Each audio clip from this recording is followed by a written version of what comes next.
Welcome back mga kasuntok. Ama ni Naoya Inoue mukhang kinakabahan sa laban ng kanyang anak kontra sa ating kababayan na si Marlon Tapales. Nakitaan kasi ito ng butas na siguradong magpapabagsak kay Japanese Monster 4 Division World Champion Naoya Inoue, at dahil dito ay bumanat si Shingo Inoue na ama ni Naoya ng mga salita upang matakpan ang kanilang kinakatakutan, kung saan sinabi nitong wala siyang naramdamang espesyal nang mapanood ng personal ang public media workout ng ating pambato na si current Unified IBF and WBA Super Bantamweight World Champion Marlon Tapales. Kahapon ay hindi nga po natuwa ang miyembro ng MP Promotion sa Silver Voice TV. Narito po ang kanyang pahayag mga idol na kanyang inilabas sa kanyang official social media pages.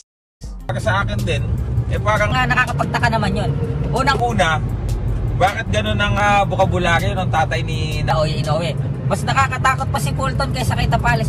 Is this about takutan? Di ba? So meron pala silang ganon. Meron din palang di ba? Babasahin natin. Let's read between the lines. Meron din palang intimidation. Na nararamdaman ang tatay ni Naoya Inoue, and I think even Naoya Inoue, kasi Hindi naman sila magsasalita ng ganon. kung hindi sila nakakaramdam ng takot. Of course mga kaibigan, ito may aaminin ako sa inyo. Of course, fight week na, di ba? Mind games Na yan.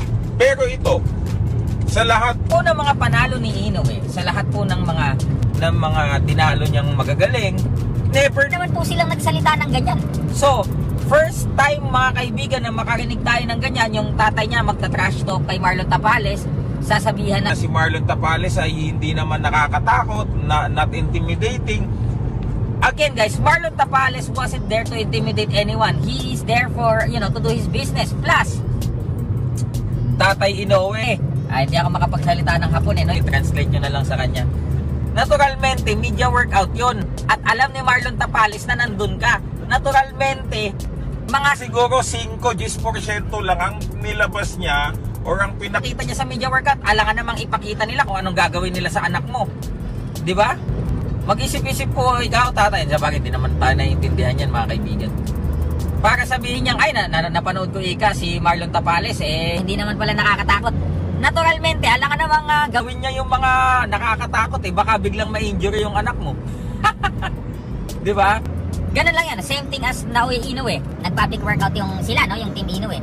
Hindi din naman nila pinakita lahat. Not too quick, not too strong, di ba? Not too too fancy. Bakit? Kasi nga matitiktikan ng Laban, kung ano yung mga paghandang ginawa nila. Nakita niyo naman mga kaibigan yung ginawang shadow boxing ni Marlon Tapales, light lang. para sabihin nyo ng tatay ni Naoya Inoue.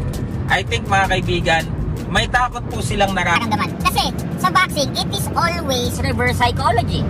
If you are respecting your opponent too much, it means that you are really disrespecting him or wala ka talaga respeto. sa lakas ng kalaban mo, if you're praising him too much, if you're respecting him too much. Pero pagka Kasi dinidisrespect mo, hindi naman hindi nakakatakot. Kadalasan yan, kabaliktaran yan. When you say na hindi naman pala nakakatakot, takot si Marlon Tapales, although he wasn't there to scare you guys, ibig sabihin, mentally, talagang kayo? Inferior, no? May inferiority complex na nararamdaman yung tatay ni Naoya Inoue. No, again, I think this is The first time I saw him. trash talking their opponent like that, mga kaibigan, para magpa-interview siya sa media at para sabihing wala kahit isa man lang na tsansa na mananalo daw si Marlon, wala naman daw nakakatakot Kay Marlon, mas nakakatakot. pa daw si Fulton kaysa kay Marlon. For a trainer like him, kay Tatay Inoue, parang namang parang nakakapanibago at parang nakakawala ng respeto. Of all the people na magsasalita ng ganyan, yung tatay pa ni Inoue. bakit? Yan ang iisipin nyo mga kaibigan, bakit nagsalita ng ganon yung tatay ni Inoue?